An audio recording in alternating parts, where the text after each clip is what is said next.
Assalamualaikum warahmatullahi wabarakatuh. Perkenalkan, nama saya Nurmiftatul Laya dari kelas MPIC YIN Sultan Amai Gorontalo. Baik, di sini saya akan memaparkan kembali hasil bacaan saya tentang etika, moral, dan tanggung jawab keilmuan. Yang pertama yaitu etika. Secara bahasa, kata etika lahir dari bahasa Yunani, ethos yang artinya tampak dari suatu kebiasaan. Dalam hal ini, menjadi perspektif objeknya adalah perbuatan, sikap, atau tindakan manusia. Pengertian etika secara khusus adalah ilmu tentang sikap dan kesusilaan suatu individu dalam lingkungan pergaulannya yang kental akan aturan dan prinsip terkait tingkah laku yang dianggap benar. Sedangkan pengertian etika secara umum adalah aturan, norma, kaidah, ataupun tata cara yang biasa digunakan sebagai pedoman atau asas suatu individu dalam melakukan perbuatan dan tingkah laku. Penerapan norma ini sangat erat kaitannya dengan sifat baik maupun buruknya individu di dalam bermasyarakat. Yang kedua yaitu moral.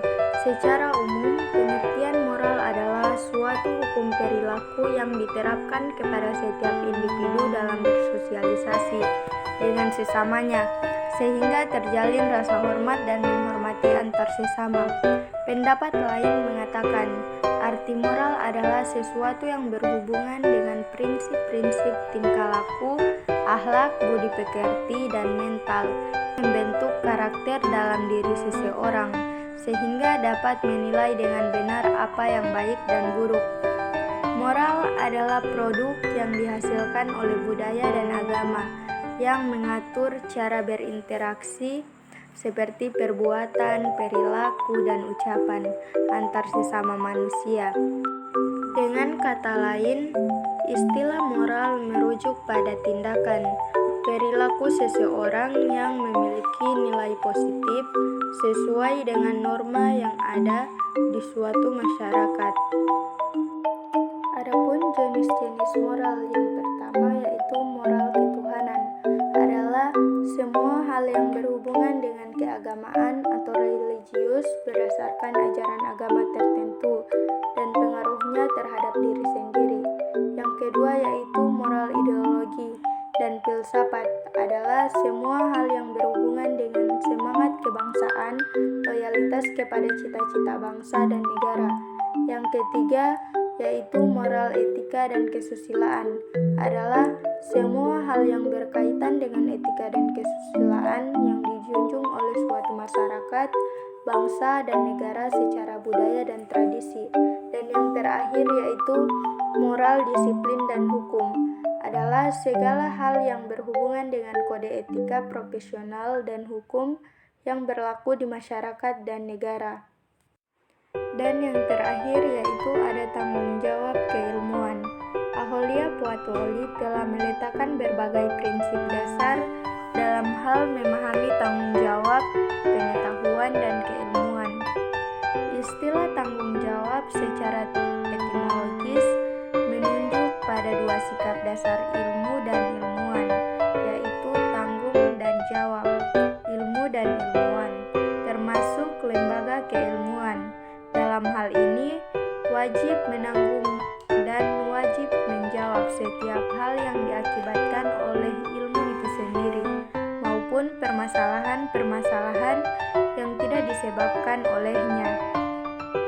Ilmu, ilmuwan, dan lembaga keilmuan bukan hanya berdiri di depan tugas keilmuannya untuk mendorong kemajuan ilmu dalam percaturan keilmuan secara luas, tetapi juga harus berdiri di belakang setiap akibat apapun yang dibuat oleh ilmu, baik secara langsung maupun tidak langsung.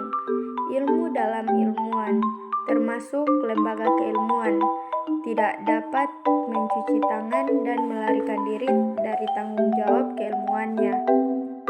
Tanggung jawab mengandung makna penyebab, dalam arti bertanggung jawab atas. Tanggung jawab dalam arti demikian berarti apa yang harus ditanggung. Subjek yang menyebabkan dapat diminta pertanggungjawabannya, meskipun permasalahan-permasalahan tersebut tidak disebabkan oleh ilmu atau ilmuwan itu sendiri. Aspek tanggung jawab sebagai sikap dasar keilmuan dengan ini telah menjadi satu dalam kehidupan keilmuan itu sendiri dan sulit dipisahkan. Tanggung jawab keilmuan tidak dapat dilepas pisahkan dari perkembangan pengetahuan maupun keilmuan dari abad ke abad. Berbicara mengenai tanggung jawab keilmuan adalah sesuatu hal yang secara tidak langsung mengenai tanggung jawab manusia. Dalam hal ini, ilmuwan yang mencari, mempraktikkan dan menerapkan atau menggunakan ilmu atau pengetahuan tersebut dalam kehidupan. Maksudnya, ilmu sebagai bagian dari kebijaksanaan manusia dengan segala usaha sadar yang dilakukan untuk memanusiakan diri dan lingkungannya. Tidak dapat dipisahkan dari aspek tanggung jawab yang dimaksud, ilmu dan ilmuwan sebagai seorang anak manusia. Karenanya, wajib menanggung setiap akibat apapun yang disebabkan oleh ilmu itu sendiri, baik dari sisi teoritisnya maupun sisi praktiknya. Ilmu dan ilmuwan juga wajib menjawab dalam arti merespon dan memecahkan setiap masalah yang diakibatkan oleh ilmu maupun yang tidak disebabkan oleh ilmu itu sendiri. Tanggung jawab keilmuan dalam hal ini bukan merupakan beban atau kuk, tetapi merupakan ciri martabat keilmuan dan ilmuwan itu sendiri. Konsekuensinya, semakin tinggi ilmu, maka semakin tinggi dan besar tanggung jawab yang diemban oleh ilmu, ilmuwan, dan lembaga keilmuan itu sendiri. Kadang-kadang, tanggung jawab keilmuan tidak disebabkan oleh ilmu itu sendiri, misalnya dalam hal menyelesaikan setiap persoalan kemanusiaan, seperti bencana alam, keadaan alam yang kritis, konflik sosial, dan sebagainya. Tanggung jawab keilmuan bukan saja dalam arti normatif, misalnya berkaitan dengan aspek moral yang bersifat legalistik saja, tetapi mencakup aspek yang lebih luas, misalnya tanggung jawab keilmuan dalam menyelesaikan berbagai bentuk akibat perubahan sosial yang berdampak terhadap tatanan moral masyarakat.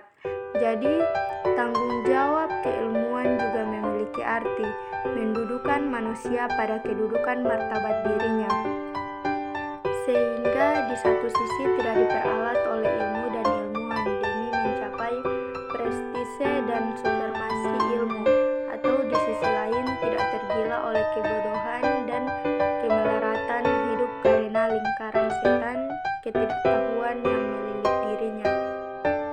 Itulah hasil pemaparan bacaan saya. Mohon maaf bila ada salah-salah kata. Wallahu muwaffiq ila aqwamit thoriq. Wassalamualaikum warahmatullahi wabarakatuh.